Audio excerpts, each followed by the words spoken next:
नमस्कार दोस्तों, जय श्री राम। कैसे हैं आप सभी लोग। तो दोस्तों देखिए, एक चीज तो आपको माननी पड़ेगी कि कल वाली वीडियो में जो हमने डिस्कशन किया था सेम उसी पार्ट पे आज निफ्टी ने काम किया। अब देखो, ऐसा नहीं कि जनरली हमें ऐसा कुछ कोई निगेटिव इंपैक्ट था, इसलिए मैंने आपको बोला था कि अगर मार्केट गैप अप पे जाए, फ्लैट खुले, तो आपको 24,500 से लेके 24,600 के एरिया पे सेल करना है। ऐसा इसलिए कि अगर आप डेटा देखोगे, डेटा के अंदर क्या है, डेटा बुलिश बना था। अब जब डेटा बुलिश बना हुआ है तो मार्केट के अंदर जो प्लेयर है वो तो अपना एक बार तो प्रॉफिट बुक करेगा ही, और उसी प्रॉफिट बुक करने में हमने भी एक अच्छा खासा ट्रेड बनाया था जिसका अपडेट मैंने आपको दिया हुआ था। अब देखो समस्या क्या है, यहां पर समस्या यह है कि बहुत सारे लोग अभी भी इस चीज को नहीं समझ पा रहे हैं कि मार्केट के अंदर अगर आप अभी पोजिशनल बैठना चाहते हो तो सही समय नहीं है। पोजिशनल मतलब कि चलो भैया, आपने मार्केट के अंदर कोई पोजीशन बनाया, आप पकड़ के उसको बीटीएसटी कर रहे हो, एसटीबीटी कर रहे हो। अभी मार्केट के अंदर क्या है ना, इंडिया को लेकर कई सारी चीजें ऐसी हैं जो आपको देखना बहुत ज्यादा जरूरी है। जैसे मैं आपको एक और न्यूज दिखा देता हूं।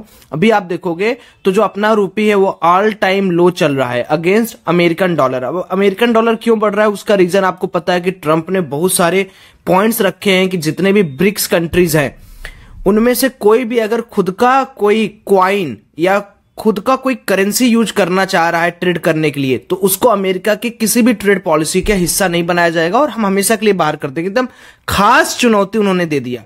तो अब इसमें दिक्कत क्या है, दिक्कत यह है कि अमेरिका का डॉलर सबसे स्ट्रांग हो रहा है और रुपी उसके अगेंस्ट में कम होता जा रहा है। ये अपने इंडियन इकोनॉमी के लिए थोड़ी सी खराब न्यूज है। खराब न्यूज इन द सेंस कि भाई, आपकी जो पावर है एक पर्टिकुलर चीज खरीदने की और एक कंट्री की जो पावर है एक पर्टिकुलर चीज खरीदने की, आप दोनों सेम चीज खरीद रहे हो, बट आप ज्यादा पैसा दे रहे हो, दूसरा कंट्री कम पैसा दे रहा है बिकॉज उसकी करेंसी ज्यादा स्ट्रांग है आपकी करेंसी से के एक्सपेक्टेशन से।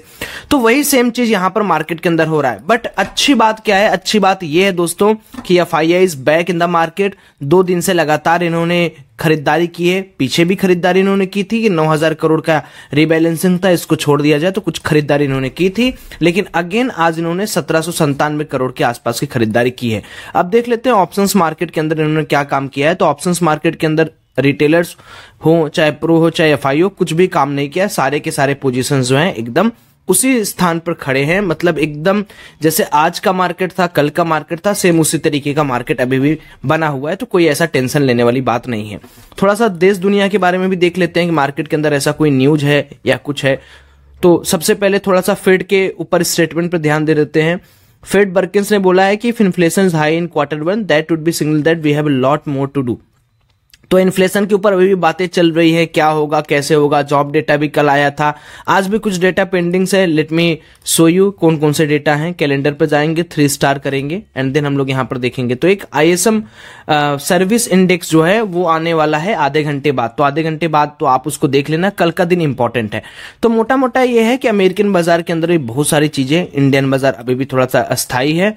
थोड़ा सा RBI रेट कट को लेकर क्या फैसला लेगा उस पर भी कई सारे लोगों की नजरें जो है वो जुड़ी हुई हैं, कड़ी नजर बनी हुई है कि भैया क्या होगा। अब कल के लिए हमारा क्या एनालिसिस रहेगा निफ्टी के लिए, उसके बारे में डिस्कशन कर लेते हैं। देखो, जैसा अभी जो डेटा है वो डेटा क्या है कि एकदम पूरा का पूरा पेंडिंग है। एकदम ना तो ज्यादा उधर बढ़ा हुआ है ना तो ज्यादा इधर बढ़ा हुआ है। यानी एकदम जैसा कल का दिन था ना वैसा आज का दिन मानो। यानी कुछ भी अभी मार्केट के अंदर हुआ नहीं। बस ये हुआ है कि मार्केट के अंदर जो क्लोजिंग हुई है वो थोड़ी सी निगेटिव हुई है। निगेटिव इन द सेंस कि मार्केट ऊपर जाके रिजेक्ट करके नीचे आया।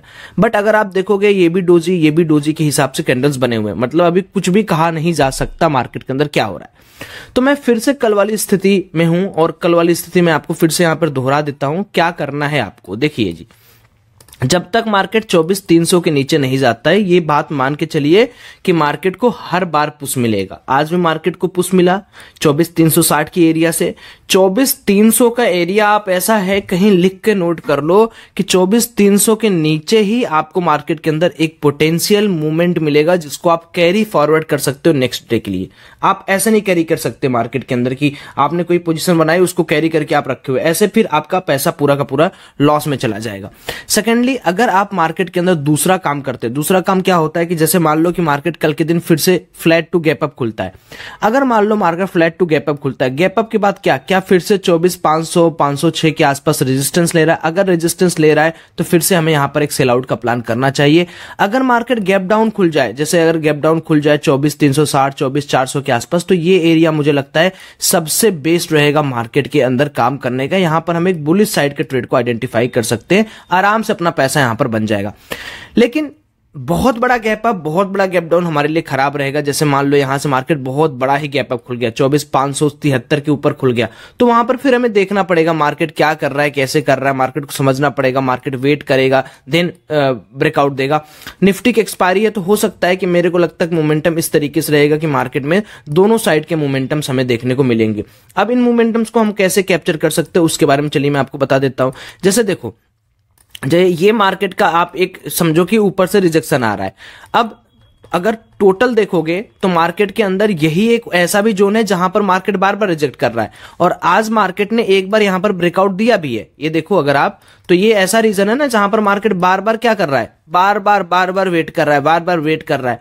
बट ठीक है, अगर मान लो मार्केट यहां पर ब्रेकआउट दिया, और ब्रेकआउट देने के बाद अगर सपोज करो कि मार्केट का यू स्ट्रक्चर बनना चाहिए, ये बनाने की कोशिश कर रहा है, तो यहां पर बिल्कुल बिना सेकंड थॉट के हमें क्या प्लान करना चाहिए, लॉन्ग पोजीशन का। लॉन्ग कैसे भाई, सिंपल सी बात है कि अगर मार्केट इसको क्लियर करता है, जो लेवल है अपने पास 24, कल एक्सपायरी इसलिए बता रहा हूं 24,540 का, सपोज करो मार्केट 24,540 के ऊपर निकलता है, तो आपको समझ में आ रहा है कि मार्केट हो सकता है कि ये बेस है भाई, यहां पर बार बार मार्केट रिटेस्ट कर रहा है, एक बार मार्केट नीचे आए, डाउन जाए एंड डब्ल्यू पैटर्न बना के ब्रेकआउट करे। तो इस पर एक नजर रखेंगे कि 24,538 के ऊपर मान लो अगर गैप अप भी खुल गया, फ्लैट खुला, 24,538 के ऊपर निकल गया, तो मैं यहां पर एक अपना पोजीशन बनाना चाहिए लॉन्ग का। ये कल की एनालिसिस एक आप ये समझ लो।